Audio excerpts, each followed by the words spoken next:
really only kind of holidayed in England. It wasn't until I was kind of quite old till I first went abroad. I think Isle of Wight I always really got fond memories of. I think my favourite place has got to be Cornwall, which I fell in love with about 5 years ago when I went on holiday there, and I've been going ever since. My favourite place in England is the North Norfolk coast. I think it's the most beautiful part of the world anywhere I've ever seen.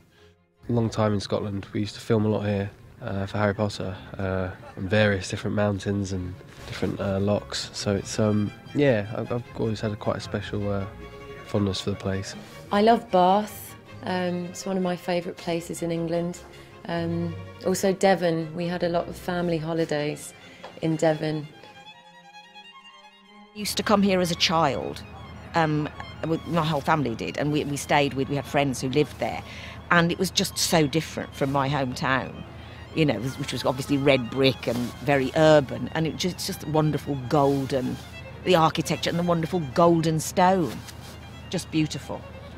London is a pageant city. It's a city where red buses and solid cabs and marvellous yeomen and extraordinary horsemen clankle along the Mall and along Whitehall and down past Horse Guards Parade. And there's no city like it for that. And it makes us all very, very proud. The Causeway is beautiful. It's very special to me. I was doing a play in Belfast a few years ago, and I visited, and I loved it. So it's wonderful to be back.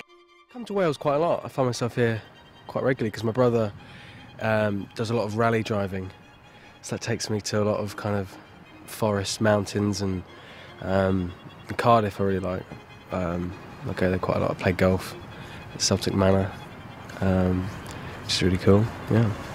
It's going to be a great year, not only because of the Olympics and Paralympics, but most particularly the Queen's Diamond Jubilee with that fantastic river pageant. The whole thing around the Olympics, which I'm part of, because we're doing Shakespeare's, the BBC 2 Shakespeare season is part of the Cultural Olympia, in which I shall be giving my mistress quickly. Thank you. We have the Olympics, the Diamond Jubilee, and I hope to be waving my flag.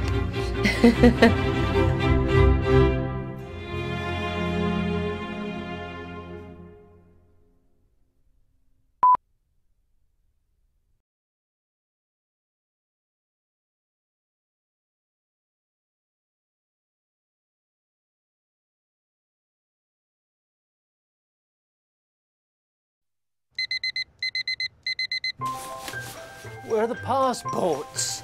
It's just not worth it, you know. You're supposed to be on holiday.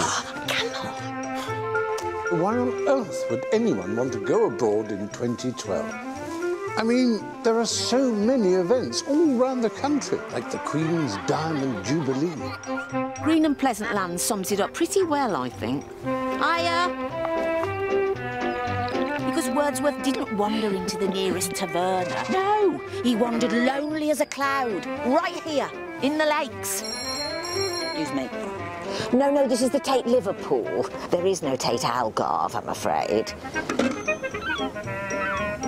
And what about Anglesey? Well, if it's good enough for Will and Kate. Do you know, people have been coming to visit the Giant's Causeway for centuries.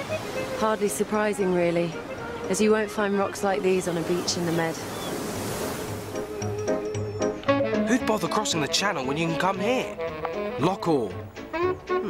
Reminds me of somewhere. Why go all the way to Bondi when you can come here to Bridlington? And you won't get to see the Olympic torch relay in Corfu or Crete.